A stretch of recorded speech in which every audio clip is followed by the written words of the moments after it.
ایک اعلان سماعت فرما لیجیے۔ 25 سے 27 محرم 6B ماڈل ٹاؤن میں مجالس سزا منعقد ہوگی، جس سے ٹھیک 8 بجے شب مولانا علی حسین مدنی صاحب خطاب فرمائیں گے۔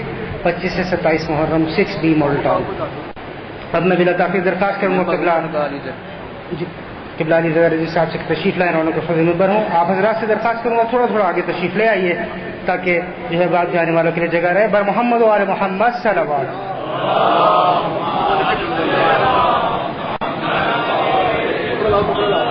نعرہ تکبیر، نعرہ تکبیر، نعرہ رسالت، نعرہ رسالت، نعرہ حیدری، حیدری، حسینیت، حسینیت، یزیدیت، یزیدیت، بنیاد بیت کے لانا، بنیاد بیت کے لانا، محمد والے محمد بلند سے بلند کر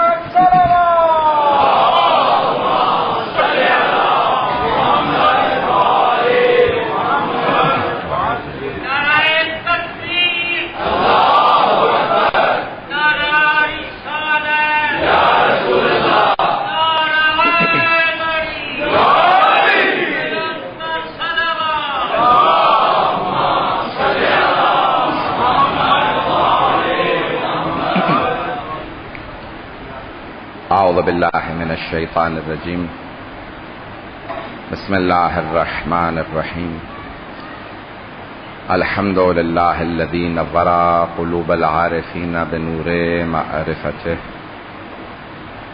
واثبت فؤاد انبیائہ واولیائہ بقصص الانبیاء والمرسلین وأكمل إيمان المسلمين والمؤمنين بولاية علي أمير المؤمنين عليه السلام.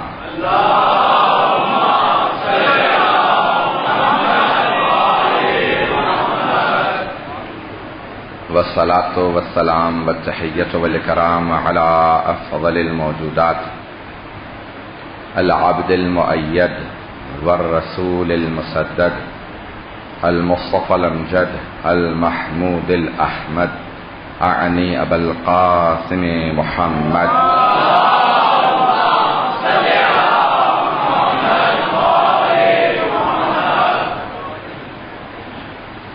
وعلى روحه ونفسه وصهره ووصيه سيد الاتقياء والاصفياء مولى الموالي امام المتقين علي بن ابي طالب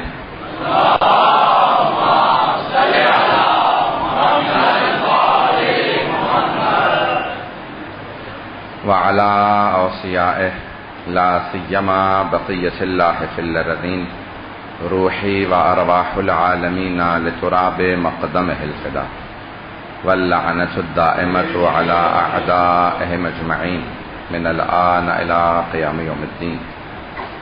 أما بعد فقد قال الله الحكيم في كتابه الكريم بسم الله الرحمن الرحيم فأقم وجهك للدين حنيفا فطرة الله التي فطر الناس عليها لا تبديل لخلق الله ذلك الدين القيم ولكن أكثر الناس لا يعلمون. صدق الله العلي العظيم. صلوات.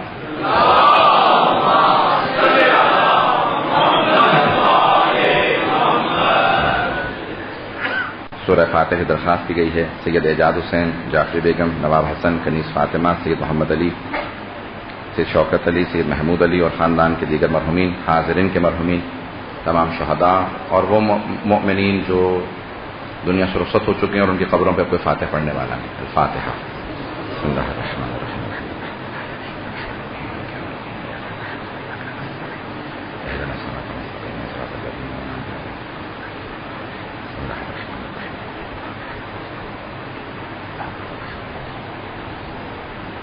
صلاۃ محمد وعلی محمد.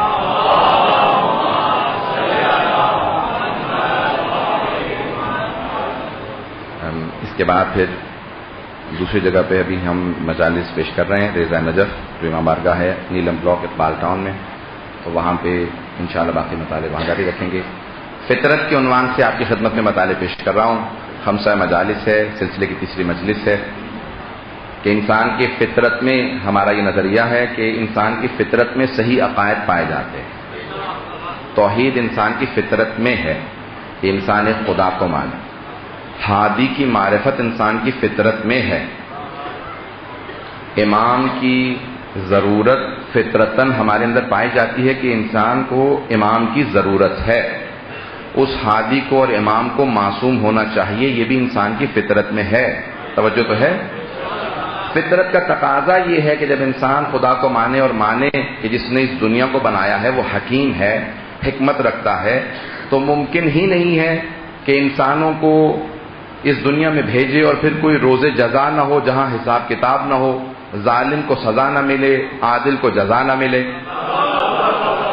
تو پھر قیامت کا تصور بھی انسان کی فطرت میں پایا جاتا ہے. عقل انسان کو بتاتی ہے. جب اصول کافی میں روایت ہے، امام جعفر الصادق سے سوال کیا گیا،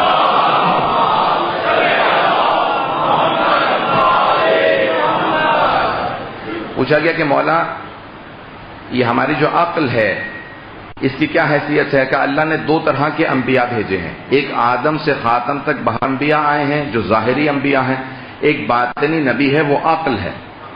توجہ ہو. عقل انسان کو خود بتاتی ہے، اچھائی برائی میں تمیز سکھاتی ہے. ہر انسان کی عقل بتاتی ہے سچ اچھا ہے، جھوٹ برا ہے. کوئی نبی امام نہ بتائے تب بھی کافر کا حساب کتاب ضرور ہوگا. انسان نماز تک خود نہیں پہنچ سکتا، نبی بتائیں گے. اور روزے تک خود نہیں پہنچ سکتا، نبی بتائیں گے. حج، خمس، زکات یہ نبی بتائیں گے، جہاں سب نبی بتائیں گے. لیکن انسان کی عقل بنیادی جو اخلاقی ضروریات ہیں وہ عقل بتاتی ہے. توجہ ہو. عقل بتاتی ہے چوری غلط ہے، خیانت غلط ہے، اچھائی برائی. ہمارا عقیدہ یہ ہے کہ حسن و قبح عقلی کے ہم قائل ہیں. حسن یعنی اچھائی، قبح یعنی برائی. عربی کی دو اصطلاحات ہیں. اچھائی برائی میں تمیز ہمارے ہاں منطقی طور پہ، عقلی طور پہ پائی جاتی ہے. فطرت میں اللہ نے بتایا ہے. جملے کو پیش کر رہا ہوں. فطرت میں اللہ نے ہماری ڈال دیا ہے کہ سچ بولنا اچھی چیز ہے، جھوٹ بولنا بری چیز ہے. تو اب امانت داری اچھی چیز ہے، خیانت کرنا بری چیز ہے. یہ انسان کی فطرت میں ہے. معاشرہ انسان کو برا بنا دیتا ہے. فاقم وجہک للدین حنیفہ. یہ دین حنیفہ یا دین حنیف جسے کہا جاتا ہے کیا ہے؟ میانہ روی دین حنیف ہے. شدت پسندی عقل کا تقاضے کے خلاف ہے.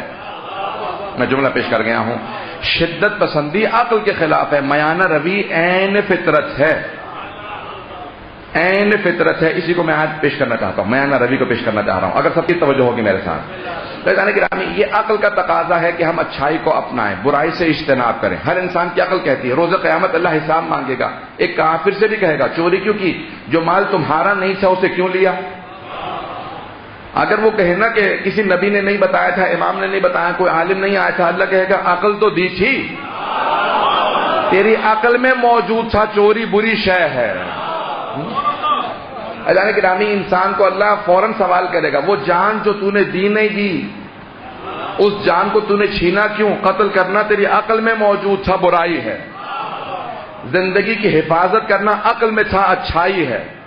تو اب میانہ روی یہ عین فطرت ہے، عقل کے عین مطابق ہے. دہشت گردی فطرت کے خلاف ہے. میں جملہ پیش کر رہا ہوں. تو مجھے آج آپ کے سامنے میانہ روی کو پیش کرنا. میانہ روی کیا ہے؟ عبادت میں، ہر عمل میں میانہ روی ہونی چاہیے. عقیدے کے اندر میانہ روی، اسی کو پیش کروں گا. اگر سننا پسند فرمائیں گے تمام حضرات. ایک اور بنیادی چیز سن لیجیے. ہم اصول دین میں عدل کے، عدالت کے اصول دین میں ہونے کے قائل ہیں. جب پوچھا مولا یہ ہمارے ہاں عدالت کو اتنی تاکید کیوں ہے؟ کہا فطرت کا تقاضا یہ ہے کہ اللہ عادل ہے، ہر انسان عادل بننے کی کوشش کرے. ظلم کی ہر ایک نے مخالفت کی ہے. اب آئیں ذرا میں چند مثالیں پیش کروں گا. میانہ روی کو پیش کر رہا ہوں، میرے ساتھ رہیے گا. عزیزان گرامی کسی بھی مکتب میں چلے جائیں، کسی مذہب میں چلے جائیں، کسی دین میں چلے جائیں، کسی بھی جو حتی نادین ہو اس سے بھی سوال کریں جو کسی دین کو نہیں مانتا لیکن عقل سلیم کا مالک ہے. اس سے بھی پوچھیں گے تو وہ ظلم کی مخالفت کرے گا اور عدل کی حمایت کرے گا. اچھائی اور برائی کی تعریف مختلف ہو سکتی ہے لیکن عدل اور ظلم کی تعریف میں اختلاف نہیں ہو سکتا. یہ اگر مقدمہ میں سمجھا پایا تو میں سمجھتا ہوں آج کی مجلس ہو گئی. میں نے آپ سے پہلے ہی کہا تھا پہلے دن کہ میں نے علمی موضوع لیا. اچھائی برائی کی تعریف میں اختلاف ہو سکتا ہے. کوئی آدمی کہے یہ چیز اچھی ہے، دوسرا کہنا یہ چیز اچھی ہے. اس کی تعریف میں، اس کی ڈیفینیشن میں اختلاف ہو سکتا ہے. مثال کے طور پہ ایک آدمی کہتا ہے کہ مرچوں والا کھانا بہت اچھا ہے، دوسرا کہتا ہے نہیں اچھا نہیں ہے. تعریف میں اختلاف ہو سکتا ہے. ایک آدمی کہتا ہے کہ یہ آدمی اپنے آپ کو نقصان پہنچا رہا ہے، یہ برا ہے، دوسرا کہتا ہے نہیں یہ اچھا ہے. ہر چیز کی تعریف میں اختلاف ہو سکتا ہے. نہیں مجمع نہیں ہے میرے ساتھ. ایک آدمی چوری کرتا ہے، سب دیکھ کے کہیں گے برا ہے، لیکن اگر کہیں فاقے سے تھا، بچے بھوک سے مرنے والے تھے، تو بہت سے لوگ کہیں گے نہیں اب شاید برائی نہیں ہے. اچھائی برائی کی تعریف میں اختلاف ہو سکتا ہے. میں سارے مجمع کی توجہ چاہوں گا. دوبارہ ایک اور مثال پیش کر دیتا ہوں.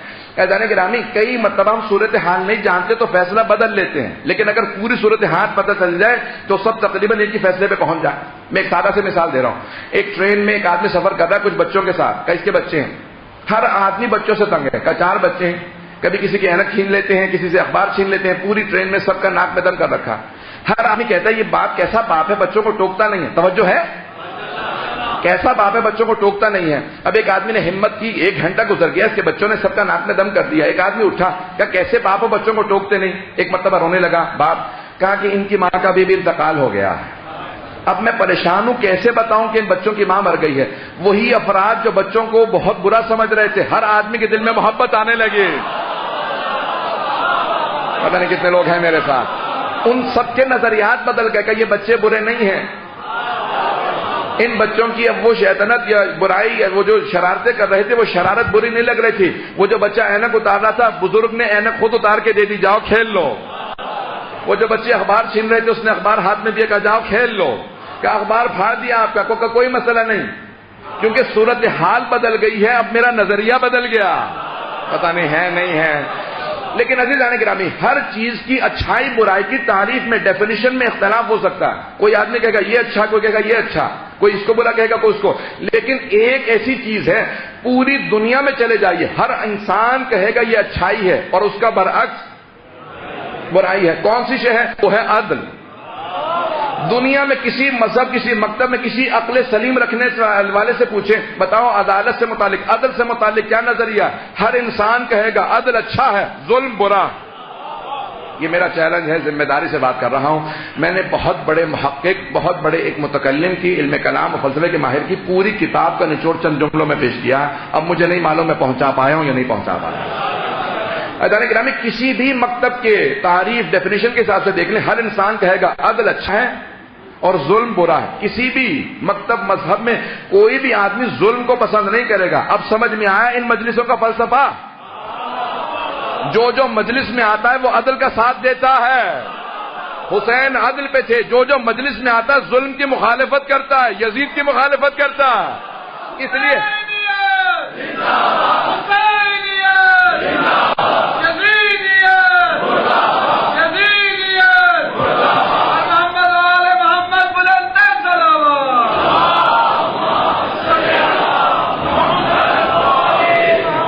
توجہ فرمائے تھے نا گرا.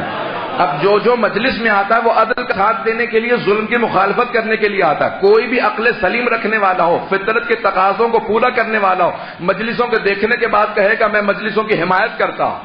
اب اگر کوئی بھی مخالفت کرے تو سمجھ جائیں یہ عدل کا مخالف ہے. جو بھی مجلس کی مخالفت کرے سمجھ لے ظالم کا ساتھی ہے.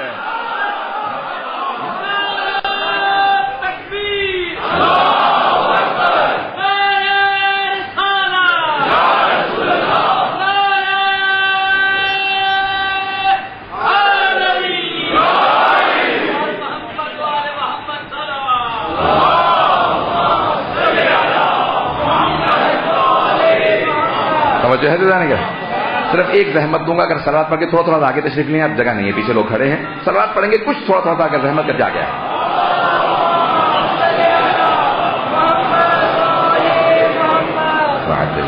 توجہ ہے میرے ساتھ. عزیزان گرامی، یہ مجلسیں سب سے بڑی علامت ہیں عدل کے. انسان جو عدل کو مانتا ہوگا، عدل کا حامی ہوگا، وہ مجالس میں آئے گا.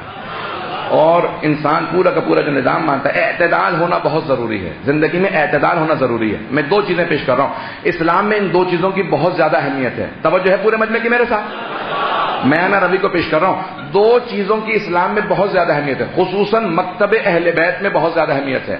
اصول کافی کے پہلے باب کا نام ہے باب عقل و علم.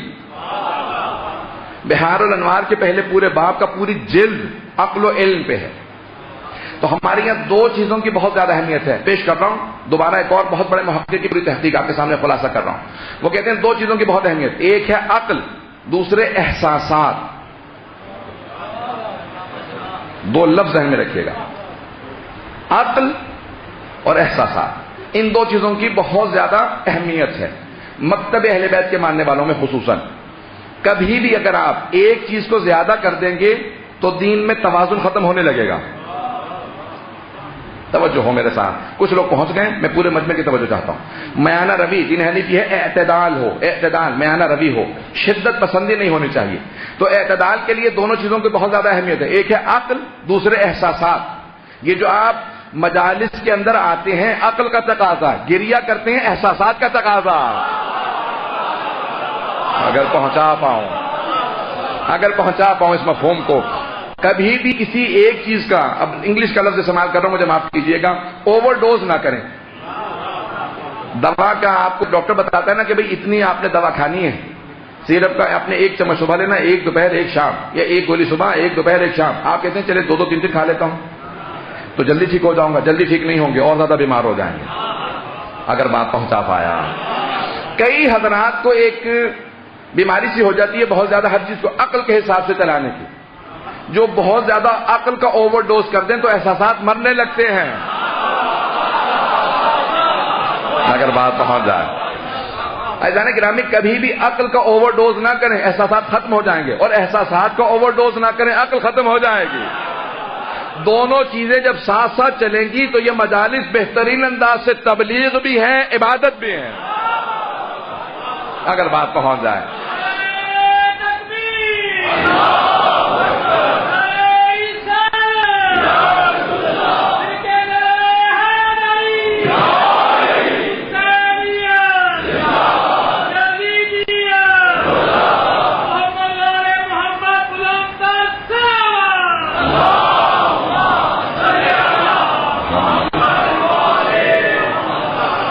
مزید میں وضاحت کرنا چاہتا ہوں.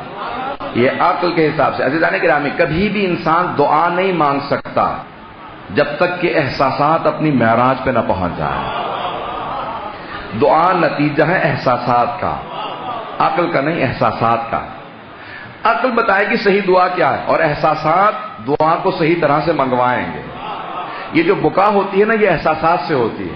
جناب امیر کے القاب میں سے ایک لقب ہے کھانا بکان, کثرت سے بکا کرتے تھے. اتنی بکا کرتے تھے, اتنا گریہ کرتے تھے کہ آپ کی ریشیں مبارک تر ہو جاتی تھی, باقاعدہ آپ کی داڑھی جھڑنے لگتی تھی آنسوؤں سے. اتنے باقاعدہ گریہ کرتے تھے. تو ایک آدمی نے سوال کیا کہ مولا اس طرح سے گریہ کیوں کرتے ہیں؟ کہا عرش ہل جاتا ہے گریہ سے. کہا مولا کون سا گریہ عرش کو ہلا دیتا ہے؟ کہا مظلوم کی حمایت میں اور مظلوم کا گریہ. کہا جس کا کوئی ساتھ دینے والا نہ ہونا, کبھی بھی اس پہ ظلم نہ کرنا. جس کی کوئی حمایت کرنے والا نہ ہو, چوتھے امام کی حدیث ہے, ساتھی نہ ہو, جس کی کوئی حمایت کرنا, جو اس پہ ظلم نہ کرنا. کیونکہ جس کا کوئی یا کوئی بھی ہو, اللہ اس کا بدلہ لینے والا ہے. یہاں ظلم کرو گے وہاں پہ بدلہ آ جائے گا. میں جملہ کہہ گیا ہوں.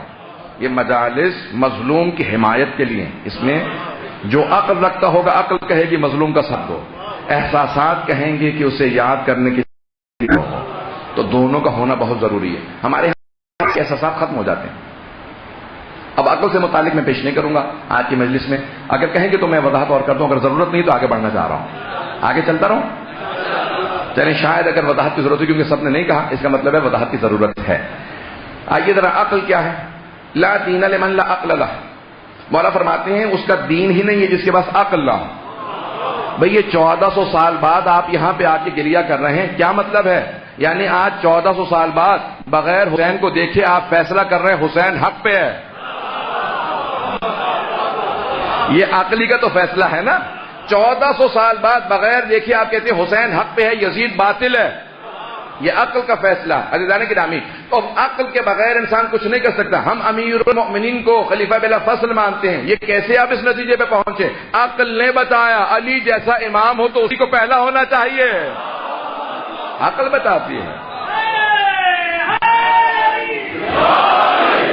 یہ عقل کا فیصلہ ہے کہ جو علم میں زیادہ ہو، حکمت میں زیادہ ہو، دانائی میں زیادہ ہو، شجاعت میں زیادہ ہو، عبادت میں زیادہ ہو، جو تمام فضائل میں کمال پہ ہو، اسی کو پہلا ہونا چاہیے. یہ عقل کا فیصلہ. توجہ ہے میرے ساتھ؟ گھبرا تو نہیں رہے ہیں؟ یہ عقل کا فیصلہ. احساسات کیا ہے؟ وہ کہتے ہیں جسے خود اپنا درد محسوس ہو، سمجھ لو زندہ. جسے درد محسوس ہوتا ہے نا وہ زندہ. جسے درد ہی نہ محسوس ہو، اس کا مطلب ہوتا جسم میں جان نہیں نا تبھی درد محسوس نہیں ہو رہا. جسے اپنا درد محسوس ہو وہ زندہ ہے. جسے دوسرے کا درد محسوس ہو اس کے احساسات نہیں مرے، احساسات زندہ ہیں. شریعت اسلام اپنے درد کو محسوس کرنے کا نام نہیں ہے. اسلام نام ہے دوسروں کے درد کو محسوس کرنے کا. پتہ نہیں کتنے لوگ ہیں، مجھے نہیں معلوم کتنے لوگ ہیں میرے ساتھ.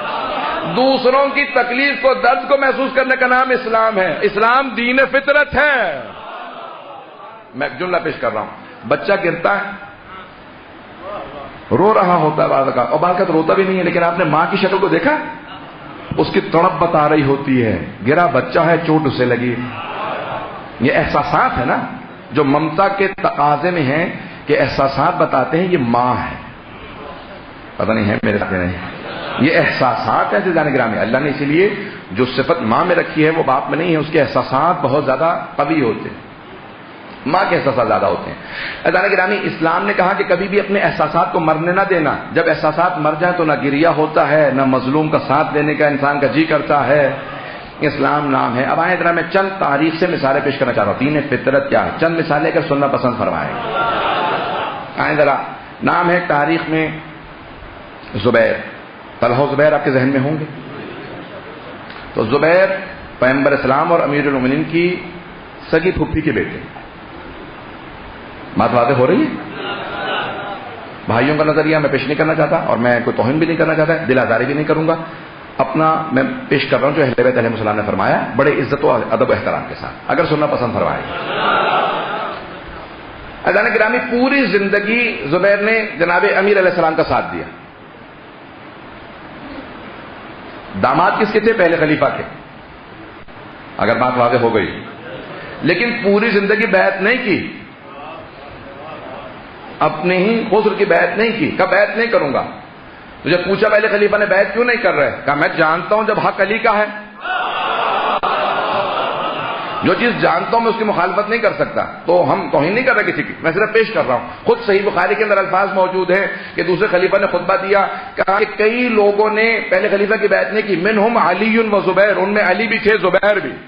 بہت سے لوگوں نے بیعت نہیں کی. اب پوری زندگی پوچھتے رہے کیا بات ہے، کیا معاملہ. نہیں، یہ امیر المومنین اب آ گئے حکومت میں، سب سے پہلے بیعت کرنے والوں میں.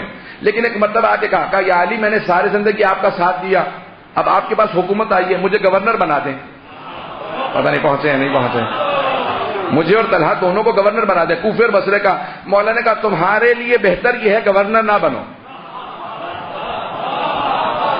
بہتر یہ ہے تمہارے ایمان کے لیے گورنر نہ بنو. کہا کیوں؟ کہ تم اگر گورنر بن گئے تو تم ہر آدمی سے لڑتے پھرو گے، تمہارا مزاج کچھ اور ہے. ایمان کا تقاضا یہ عہدہ نہ ہو تمہارے پاس. میں تمہیں دیکھنے کے بعد جانتا ہوں، میں بتا رہا ہوں تمہارے پاس عہدہ نہیں ہونا چاہیے. باہر نکلے، کہا بھائی ٹھیک ہے فیصلہ کر لیا، اب تک تو علی کا ساتھ دیا تھا، علی کا ساتھ نہیں دوں گا، مجھے عہدہ نہیں ملا.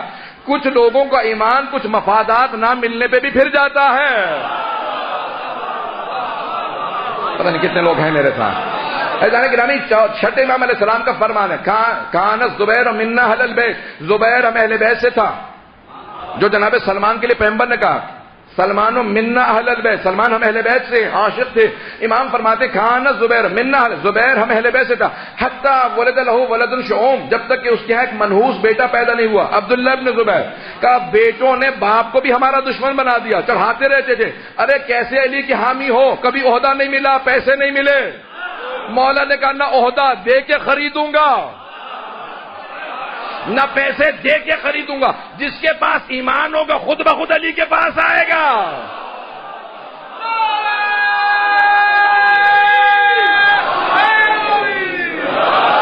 پتہ نہیں توجہ فرما رہے نہیں فرما رہے.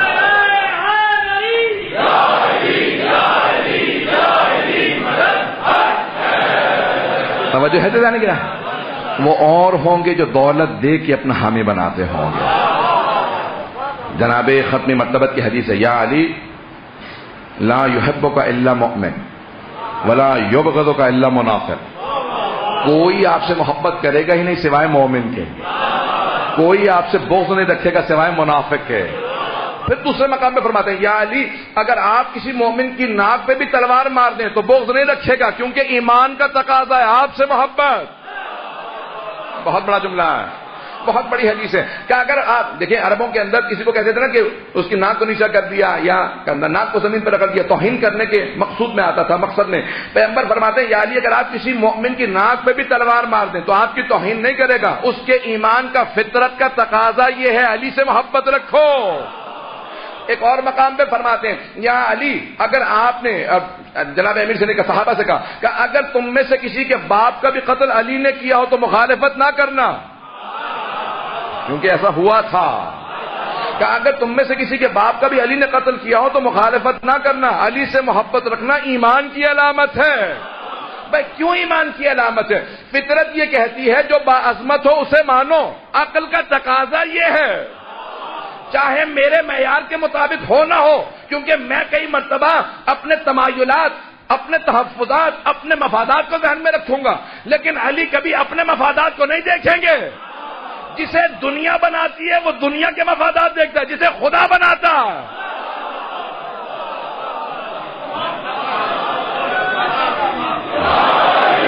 جسے خدا بناتا ہے وہ خدا کے مفاد کو ذہن میں رکھتا ہے۔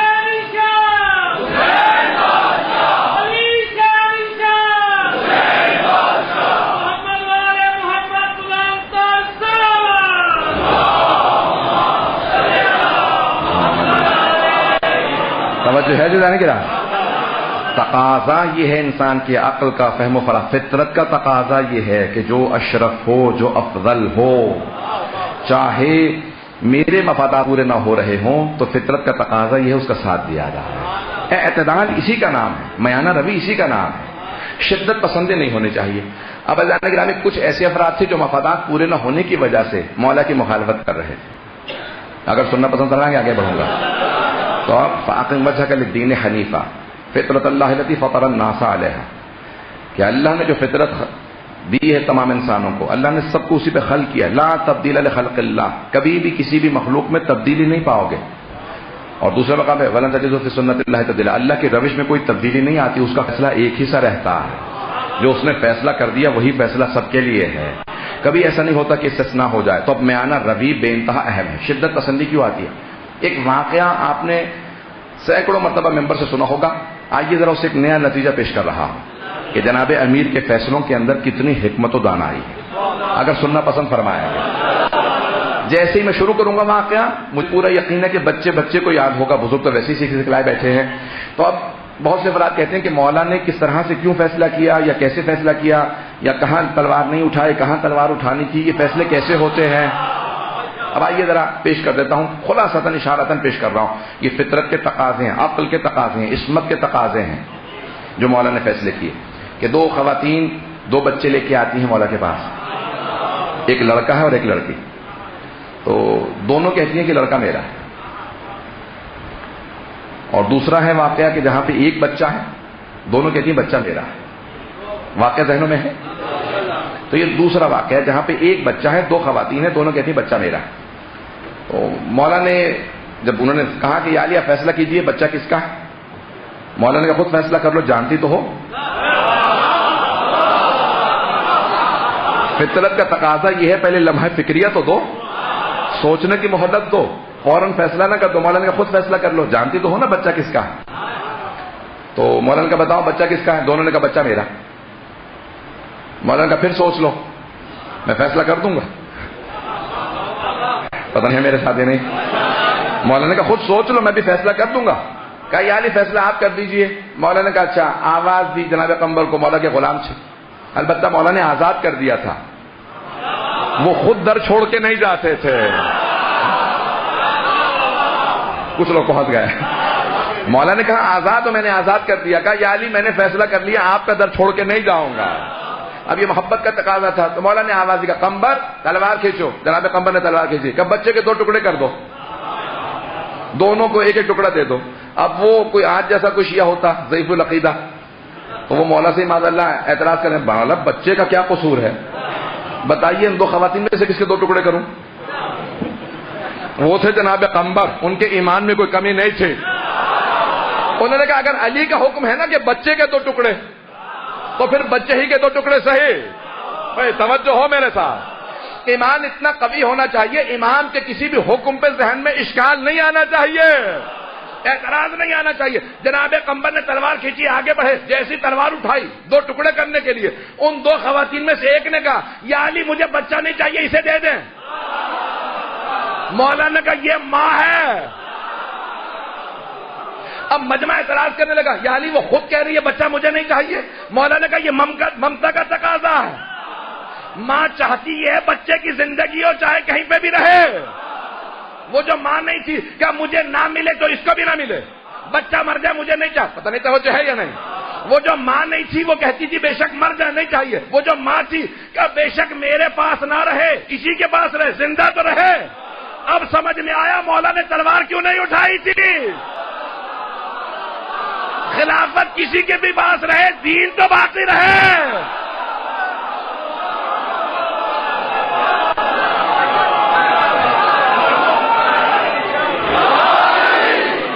مولا فرمائیے رہے کسی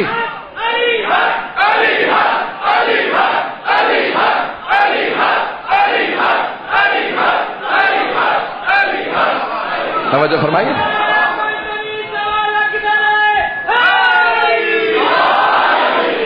توجہ ہے جانے گرا. مولا دین کی زندگی چاہتے تھے، یہ نہیں چاہتے تھے بس میرے ہی پاس رہے، کسی کے بھی پاس رہے، دین تو باقی رہے. توجہ ہو مجمع کی. جانے گرامی ایک بات تھی، علی ہے دین کے باپ، کہا مجھے اسلام کی زندگی چاہیے، میں نے سینچا پالا اسے، میانہ روی ہونی چاہیے نا. تو میرے مولا نے کہا کسی کے پاس بھی رہے، مجھے دین کی زندگی چاہیے. اب سمجھ میں آ رہا ہے مولا کا مشورہ دینا نہیں پہنچا سکا بات کو. ایسا گرامی ایک آدمی کا بچہ ہے، دوسرے نے گود لے لیا. اب وہ دیکھ رہا کہ بچہ کبھی دیر سے آ رہا ہے، یہ ٹوکتا ہی نہیں، ڈانٹتا بھی نہیں ہے، بیٹا دیر سے کیوں آ رہے ہو. لیکن جو باپ تھا بار بار کہتے ہیں بیٹا دیر سے مت آیا کرو، آوارہ ہو جاؤ گے، گھر جلدی چلے جایا کرو، دیر سے مت آؤ. لیکن جو باپ نہیں تھا اسے پرواہ نہیں ہے. اب مولا مشورہ دینے اس لیے جاتے تھے کہ باپ تھے، کہیں دین خراب نہ ہو جائے.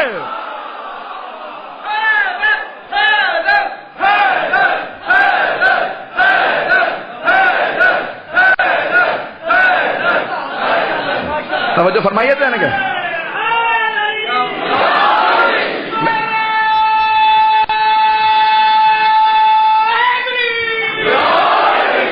بھائی سب توجہ رکھیں گے، میں نے بات مکمل نہیں کی ہے، مجھے سارے مجمع کی توجہ چاہیے. اب سمجھ میں آیا بعض افراد کہتے ہیں مشورہ دینے کیوں جاتے تھے، اس لیے چاہتے تھے کہیں خراب ہو جائے دین. بھائی ان کا تو ہے نہیں.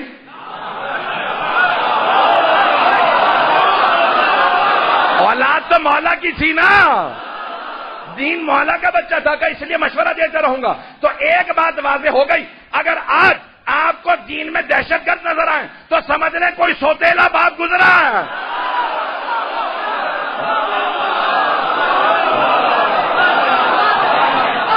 جس نے پرواہ ہی نہیں کی ہے کہ یہ اگر آوارہ ہوتا دہشت گرد بنتا بن جائے، میرا تو ہے نہیں، پتہ نہیں ہے یا نہیں ہے.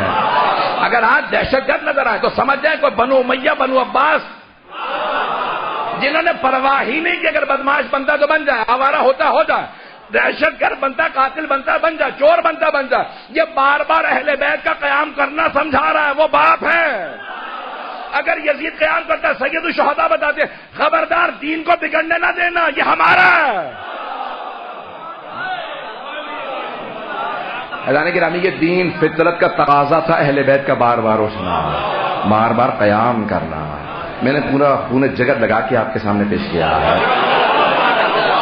حضرات گرامی اہل بیت علیہ السلام اسی لیے بار بار سمجھاتے تھے خبردار دین کو بگڑنا نہ دینا، تمہیں اتنا نقصان نہیں ہوگا جتنا آنے والوں کو ہوگا، تمہارے سامنے اتنا نہیں. لیکن پھر بھی مسلسل مشورے دینا، جانا، کام کرنا، کسی بھی طرح سے یہ بچ جائے، کہیں آگے تو بڑھتا رہے. اب سمجھ آ رہا ہے بہت سے افراد پیغمبر اسلام کے زمانے میں کیسے کیسے تھے لیکن ساتھ رکھتے تھے.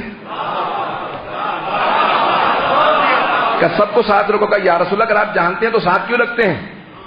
کھول کے نہ کہلوائیے گا. آپ حضرات بھی جب تک پورا نہ کہلوا رہے تھے تب تک داد نہیں دیتے، میں نے دیکھا۔ اعلان گرامی، پیغمبر اسلام سے بعض لوگ اعتراض بھی کرتے تھے، یہ ہمیشہ ساتھ بڑے بڑے علماء سے کہا پیغمبر ساتھ کیوں رکھتے تھے سب کو، کہ جو منافق یا برے تھے ان کو ہٹا دیتے، کہا پیغمبر کہتے تھے انہیں ساتھ رکھو نسلیں صحیح ہو جائیں گی۔ پتہ نہیں ہے یا نہیں؟ یہ آج مانے نہ مانے بچے صرف رہ رہ کے ساتھ میں اچھے ہو جائیں گے۔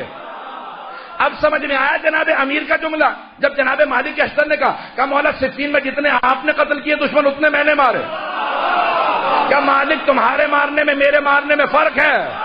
تمہارے سامنے جو دشمن آیا تم نے گردن کاٹ دی، میں پیشانی سے صلب کو دیکھتا تھا، اگر نسل میں ایک میرا ماننے والا تھا میں بھاگنے دیتا تھا، ایک بھی اگر میرا ماننے والا ہوتا میں اسے بھاگنے دیتا تھا۔ بس جو علی کے سامنے آتا تھا دیکھنے کے بعد اسے احساس ہوتا تھا کہاں آ گیا تو پھر بھاگتا ہی تھا، نہیں پہنچ رہا ہے۔ اگر بکری غلطی سے بھی شیر کے سامنے آ جائے تو بھاگنے پہ مجبور ہوتی ہے، اسے پتا ہوتا سامنے شیر ہے، تو مولا کہتے تھے جو بھاگتا میں بھاگنے دیتا ہوں، پیچھا نہیں کرتا۔ پیچھا کرنے والے اور ہے حضرت محمد ہے۔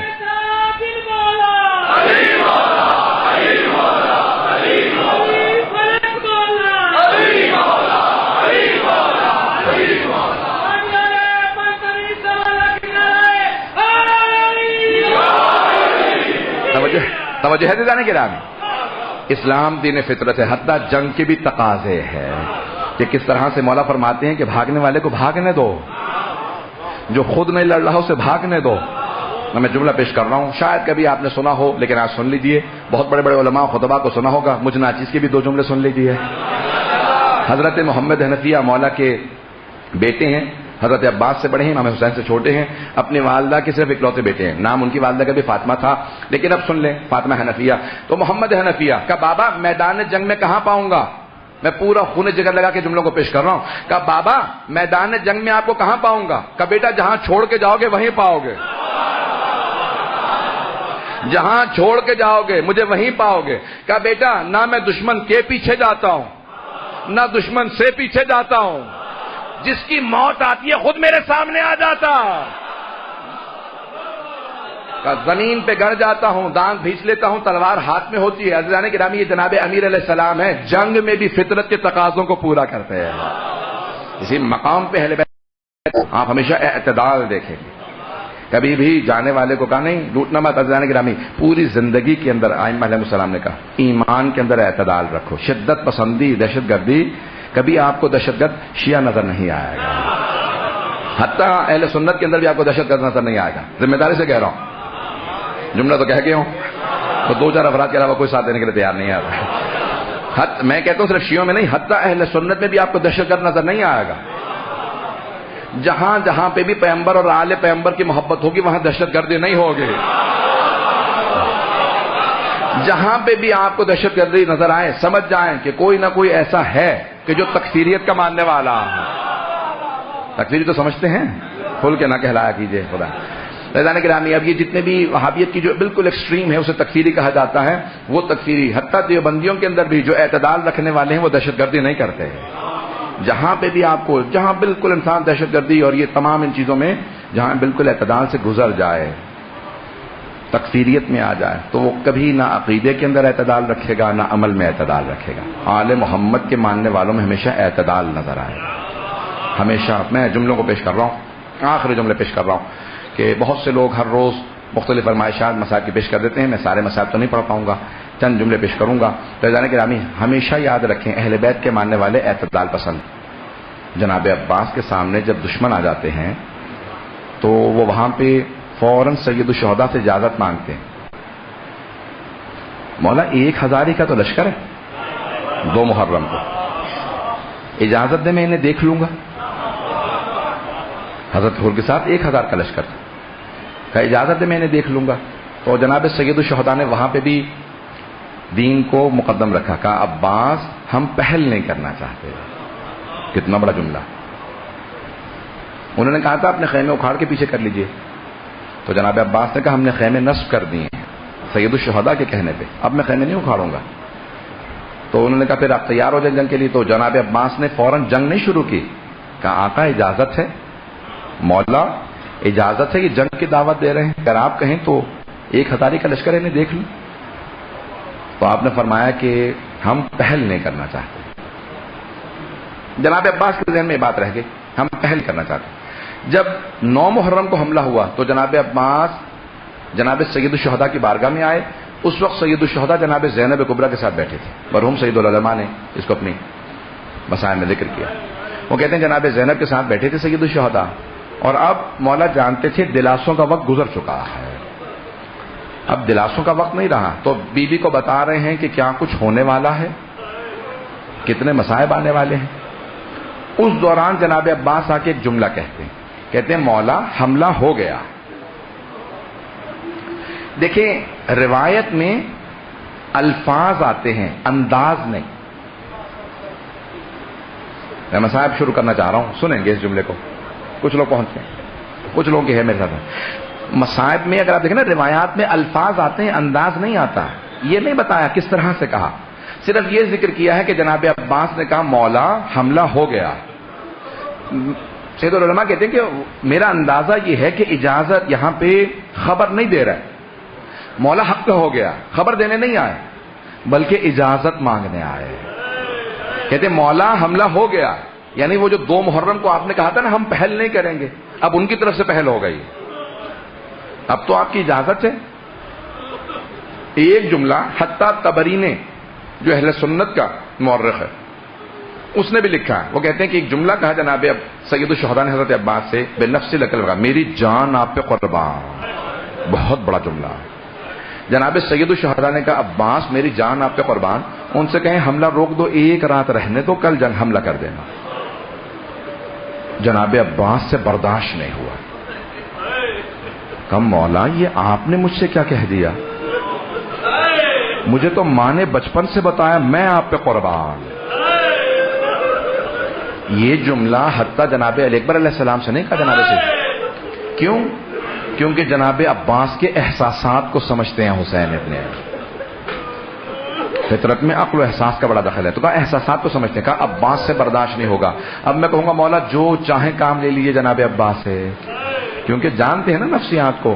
جناب عباس کے احساسات میں جناب سید الشہداء کا عشق تھا، برداشت نہیں کرتے تھے. کہا مولا یہ آپ نے کیا کہہ دیا؟ زارو قطار آنسو بہنے لگے. مولا آپ نے کیوں کہا آپ مجھ پہ قربان؟ میں آپ پہ قربان. کہا عباس ان سے کہو کہ آج حملہ نہ کریں، 1 رات رک جائیں.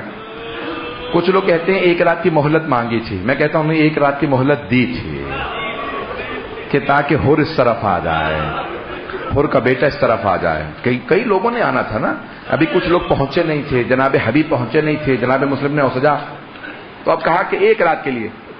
جب جناب عباس آئے تو مورخین نے لکھا ہے کہ پورے جو لشکر یزید تھا سب کو ایک ہی آدمی کا بہت زیادہ خوف تھا، وہ تھے حضرت عباس. جب آتا دیکھا تو عمر سعد نے کہا پوچھو کیا بات ہے، قریب مت آنے دینا، یہ عباس ابن علی ہے. روب تھا جناب عباس کا. تو جناب عباس نے کہا عمر سعد میرے بھائی نے کہا کہ آج حملہ مت کرو، کل تک کے لیے رک جاؤ. اس نے کہا ٹھیک ہے میں آپ کو امان نامہ دینے کے لیے تیار. عمر سعد نے کہا میں آپ کو امان نامہ. کہا تم مجھے امان نامہ دے گا؟ اگر میرے بھائی نے نہ کہا ہوتا میں تجھ سے کلام کو جائز نہیں سمجھتا. میرے بھائی نے حکم کیا تھا، میں تجھ سے کلام کرنے آیا. اللہ اکبر. دیکھیں یہاں پہ جناب عباس جو فطرت کے تقاضے ہیں اس سے بھی بہت بالا تر ہے. میدان کربلا تمام شہداء کے لیے جہاد اصغر تھا، جناب عباس کے لیے جہاد اکبر تھا. جہاد اصغر جنگ کو کہتے ہیں اور اپنے نفس کے خلاف جہاد کو جہاد اکبر کہتے ہیں. جناب عباس جہاد اکبر کر رہے ہیں. کیوں؟ ان سے مخاطب ہے جن سے بات کرنے کو مولا عباس کہتے ہیں مجھے اجازت دے میں انہیں مار دوں.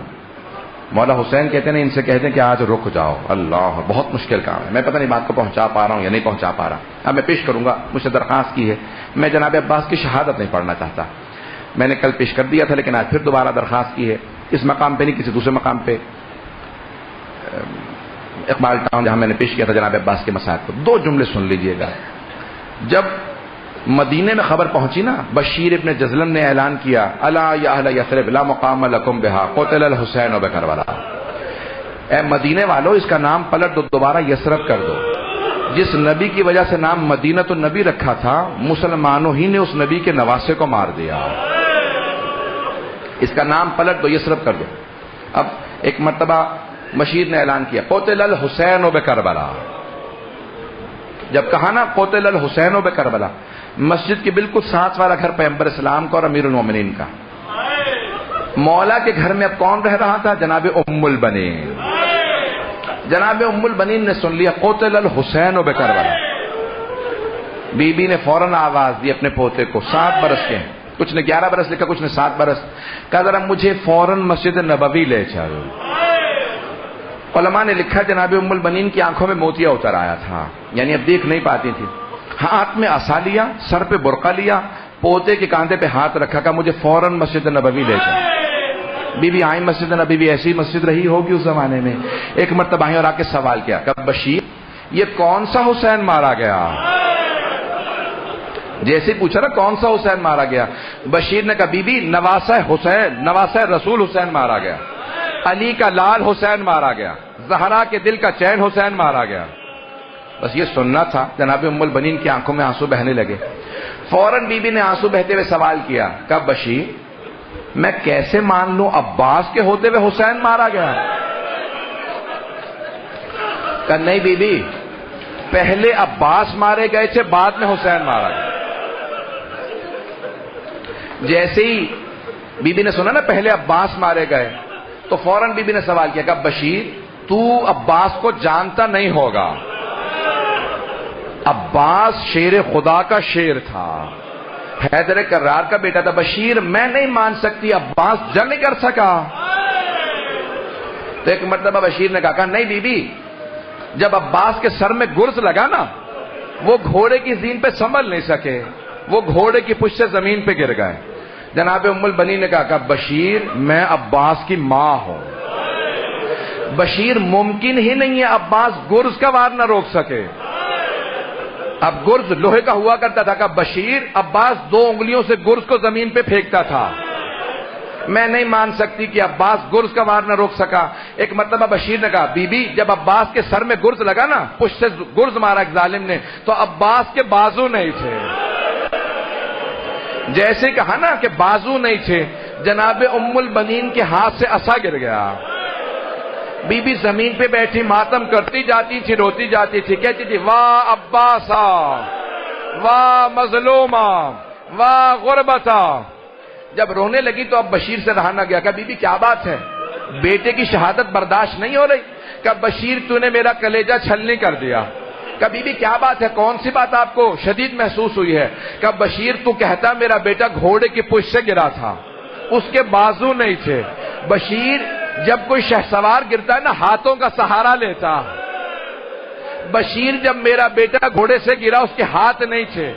تو میں یہ سوچ سوچ کے رو رہی ہوں، اس کا چہرہ زمین پہ لگا تھا یا اس کا سینہ زمین پہ لگا تھا. وفی صدر ہی سہام، جبکہ اس کے سینے میں تیر لگے تھے. ایک مرتبہ بی بی نے اپنے پوتے سے کہا ذرا مجھے کچھ دیر کے لیے جنت البقیع لے چل. آئی بی بی جنت البقیع. اب بہت بزرگ عالم دین ہیں، وہ کہتے جب آئی نا جنت البقیع تو ایک بی بی کی قبر کی پائنچی میں بیٹھی اور ایک جملہ کہا بی بی میرے عباس کو معاف کر دیجیے گا. بی بی عباس نے بے وفائی نہیں کی تھی، پہلے میرا عباس مارا گیا تھا، بعد میں آپ کا حسین مارا گیا. ایک مرتبہ ابھی نے رو کے کہا لیکن بی بی معاف کر دیجیے گا، آپ کی بیٹیوں کا پردہ نہیں بچا. اجرکم اللہ. بس بھائی اب گریہ کیجیے گا، آپ کے سب کے اپنے اپنا رونا اپنے اپنے نصیب کا ہوتا ہے، یہ قسمت سے ہی روتا ہے انسان. آج جناب ام البنین کو پرسہ دیجیے گا جناب عباس علیہ السلام کا. آج باب الحوائج کا پرسہ دیں گے نا، 2 جملے پیش کروں گا. شیخ عباس قمی نے مفاتیح الجنان میں، نفس المحموم میں، سب جگہ پہ بی بی کا مرثیہ لکھا ہے. بی بی جب مرثیہ کرتی تھی نا تو مروان جیسا پتھر دل آدمی رکتا تھا، پوچھتا تھا یہ کون بی بی ہے جو رو رہی ہے؟ کہا یہ عباس ابن علی کی ماں ہے. تو پھر مروان کہتا تھا بڑا درد ہے ام البنین کی آواز میں. کیسے روتی تھی بی بی؟ سوال کرتی تھی او مدینے سے آنے والوں مجھے اتنا بتا دو کیا ابھی بھی فرات پہ پہرے ہیں یا اب قبروں پہ پانی ڈال دیا گیا ہے؟ پھر بی بی کہتی مجھے اتنا بتاؤ جب میرا بیٹا گھوڑے سے گرا تھا اس کا چہرہ پہلے لگا تھا. اجرکم اللہ. بس بھائی بی بی ایک مرتبہ اپنے ہاتھوں سے 4 قبریں بنایا کرتی جنت البقیع میں. بی بی کے 4 بیٹے تھے, چاروں کربلا میں مارے گئے. کہتی یہ میرے بیٹے عباس کی قبر ہے. پھر دوسری قبر بناتی, کہا یہ جعفر کی, یہ عبداللہ کی, یہ عثمان, سب کی قبریں بناتی. پھر کہتی اے میرے شیروں میں آپ پہ گریہ نہیں کروں گی کیونکہ تمہاری ماں زندہ ہے. پھر اپنے ہاتھوں سے ایک 5ویں قبر بناتی, کہتی یہ میرے مولا حسین کی قبر ہے. پھر کہتی مولا میں آپ پہ گریہ کروں گی کیونکہ میں آپ کی ماں زہرا نہیں ہے. بی بی بہت گریہ کرتی, بہت زیادہ رویا کرتی تھی. 1 سال تک روتی رہی. پہلے ہی سال میں بی بی کا انتقال ہو گیا. اب سنیں گے جملے. جب بی بی کو خبر ملی نا, قافلہ واپس آیا, فوراً اٹھی, آئیں جناب زینب کے پاس آئیں. آ کے ایک جملہ کہا بی بی میں آپ کو حسین کا پرسہ دینے آئی. جب کہا نا میں آپ کو حسین کا پرسہ دینے آئی, جناب زینب رونے لگی. کہا اماں میں آپ کو عباس کا پرسہ پیش کرتی ہوں. جب جناب زینب نے کہا نا میں آپ کو عباس کا پرسہ پیش کرتی ہوں, جناب ام البنین نے کہا تو اشتہار دی, کہتے بی بی نے رو کے کہا نہیں بی بی مجھے عباس کا پرسہ نہ دے, مجھے حسین کا پرسہ دے. میرے سارے بیٹے حسین پہ قربان, میں حسین پہ قربان. بی بی بہت روتی, کہا مجھے صرف حسین کا پرسہ دیا کرو. اجرکم اللہ. بس میں جملے پیش کر رہا. سادات غیر سادات مجھے معاف کر دیجیے گا اگر برداشت نہ کر سکیں. میں بہت سخت جملے کہنے والا ہوں, 2-4 سخت جملے سن لیجئے گا. ایک بہت بڑے عالم حرم امام حسین کی حرم حضرت عباس میں مجلس پڑھ رہے تھے. پڑھتے پڑھتے یہ روایت پڑھ دی. یہ روایت کہ حضرت عباس کے جب دونوں بازو قلم ہو گئے تو عمر سعد نے کہا نا کہ آگے بڑھ کے کوئی عباس کا سر قلم کر دے, تو کوئی آگے نہیں آ رہا تھا. کہا نہیں یہ شیر ہے, ہم حملہ نہیں کر سکتے. کہا کیسے مارو گے؟ سب نے کہا ہم تیر ماریں گے. تو سب لوگ قریب سے تیر مار رہے تھے, پورے سینے میں تیر تھے. جب لوگ تیر مار رہے تھے نا, ایک تیر جناب عباس کی دہنی آنکھ میں لگ گیا. جب لوگ تیر مار رہے تھے ایک تیر آنکھ میں لگا. جانے گرامی جب آنکھ میں تیر لگ جائے, ایک سوال کروں, اگر آنکھ میں پلک کا بال بھی چلا جائے کتنی تکلیف ہوتی ہے. انسان فوراً تیر کو, فوراً آنکھ سے آنسو کو صاف کر کے وہ بال نکالتا ہے. اور اگر کسی کی آنکھ میں تیر لگ جائے تو سوچے کتنی تکلیف ہوگی. اور اگر بازو نہ ہو. اس نے یہ روایت پڑھ دی کہ جناب عباس کی دہنی آنکھ میں تیر لگ گیا تھا. شیخ یحییٰ یثربی, آیت اللہ شیخ یحییٰ یثربی مجلس میں موجود تھے, جو امام حسین کے حرم کے صحن میں نماز پڑھایا کرتے تھے. انہوں نے جملہ سنا, بے ہوش ہو کے گر گئے. جب بے ہوش ہوئے نا, ہوش میں آئے. کہا بلاؤ اس عالم کو. کہا آئندہ یہ روایت مت پڑھنا. کہا میں نے روایت خود پڑھی تھی. کہا ہاں میں نے بھی روایت دیکھی لیکن مت پڑھنا. میں بے ہوش ہو گیا, اگر کوئی کمزور دل کا ہوگا مر جائے گا, یہ روایت نہ پڑھنا. کا نہیں پڑھوں گا آئندہ. اٹھے, خود کہتے ہیں شیخ یحییٰ یثربی کہتے ہیں میں حرم حضرت عباس میں آیا, زری پہ دونوں ہاتھ رکھے. کہا مولا مجھے معاف کر دیجئے گا, میں نے آپ کے پڑھنے والے ذاکر کو روک دیا روایت پڑھنے سے. مجھے نہیں پتا آپ کے تیر لگا تھا نہیں لگا تھا, روایت تو ہے, پتہ نہیں صحیح بھی ہے یا نہیں ہے. کہتے ہیں میں گھر آ گیا, رات کو سویا, خواب میں حضرت عباس کو دیکھا. کہا او شیخ تو نے کیوں روکا میرے ذاکر کو مجلس پڑھنے سے؟ کہا مولا مجھے پتا نہیں آپ کے تیر لگا تھا نہیں لگا تھا. کہا میرے رونے والوں کو اب خود جا کے بتانا, عباس نے کہا مجھے تیر لگا تھا. کہا میرے رونے والوں سے کہنا میری دہنی آنکھ میں تیر لگا تھا. پوچھنا اگر آنکھ سے کوئی تیر نکالنا چاہے ہاتھ سے نکالتا. میرے دونوں بازو قلم ہو گئے تھے. کہ جب میری آنکھ میں تیر لگا میرے ہاتھ نہیں تھے, میں نے سر کو بہت جھٹکا, تیر نہیں نکلا. پھر میں نے سر کو جھکایا, دونوں گھٹنوں سے تیر کو پکڑا, ایک مرتبہ کھینچا. جب تیر نکلا مجھے تکلیف محسوس ہوئی. زندگی میں نے پہلی مرتبہ کہا مولا میری مدد کو آؤ. میں نے ایک مرتبہ اپنے بھائی کو بلایا, مولا مدد کو آؤ, آنکھ میں تکلیف ہے. جب ایک مرتبہ سید الشہداء آئے, آ کے جناب عباس کا سر اٹھایا, زانو پہ رکھا, تو جناب عباس نے ایک جملہ کہا مولا میری ماں نے مجھے بتایا تھا جب میں دنیا میں آیا میں نے سب سے پہلے آپ کی زیارت کی تھی. مولا میں دنیا سے جاتے میں آپ کی زیارت کرنا چاہتا ہوں, لیکن مولا میری ایک آنکھ میں تیر لگ گیا تھا, دوسری آنکھ میں خون بھرا ہے. مولا اپنے ابا کے دامن سے خون صاف کر دیں تاکہ میں آپ کی زیارت کر لوں. سید الشہداء نے ابا کا دامن اٹھایا, جب خون صاف کرنے لگے نا تو جناب عباس نے ایک جملہ کہا مولا میری ماں سے کہیے گا میں نے نافرمانی نہیں کی تھی. میری ماں سے کہے گا میں نے نافرمانی نہیں کی تھی. میری ماں نے مجھ سے کہا تھا کبھی زہرا کے بیٹوں کو کوئی کام نہ کہنا, مولا میں آپ کو کبھی زحمت نہ دیتا میری آنکھ سے خون صاف کرنے کی، اگر میرے ہاتھ سلامت ہوتے۔ الا لعنت اللہ علی القوم الظالمین وسيعلم الذين ظلموا أي منقلب ينقلبون۔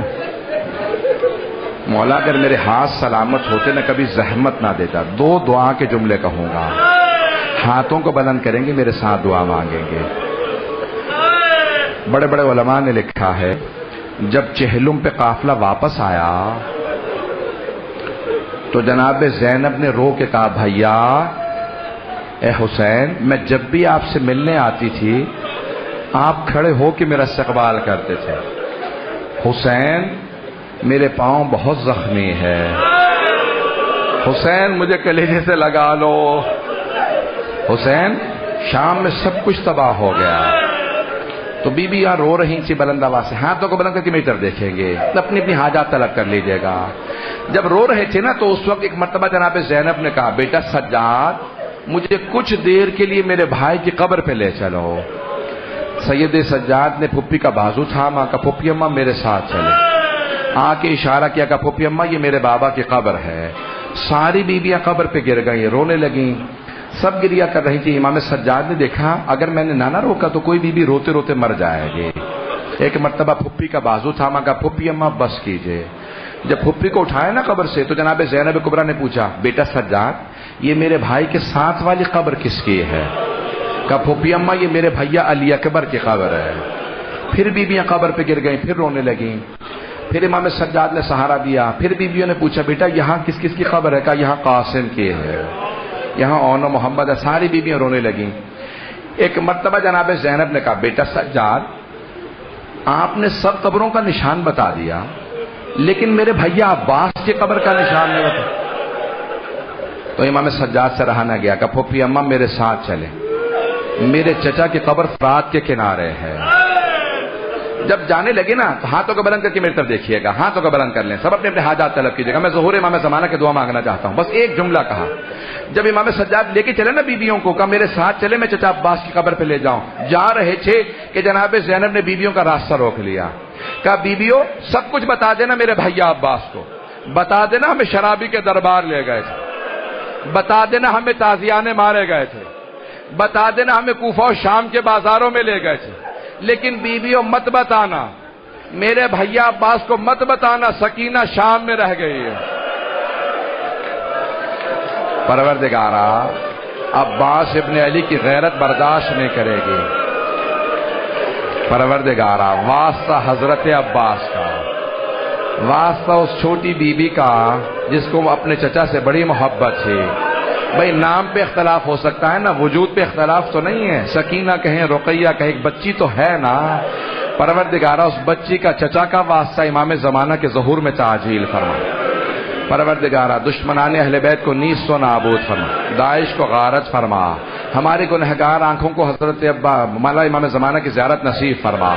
ایک آخری واسطہ دے رہا ہوں، پروردگارہ جب چلی تھی نا بیویاں شام سے، جب چلی تھی تو جناب زینب نے کہا بیٹا سجاد آج فجر سے آپ کی ماں کا کچھ پتہ نہیں ہے، نہ جانے رباب کہاں چلے گئی ہیں۔ امام سجاد نے کہا پھپھی اماں مجھے پتا میری ماں کہاں گئی ہے۔ کہاں گئی ہے؟ جب چلے کہا بیٹا سجاد یہ زندان کا راستہ ہے۔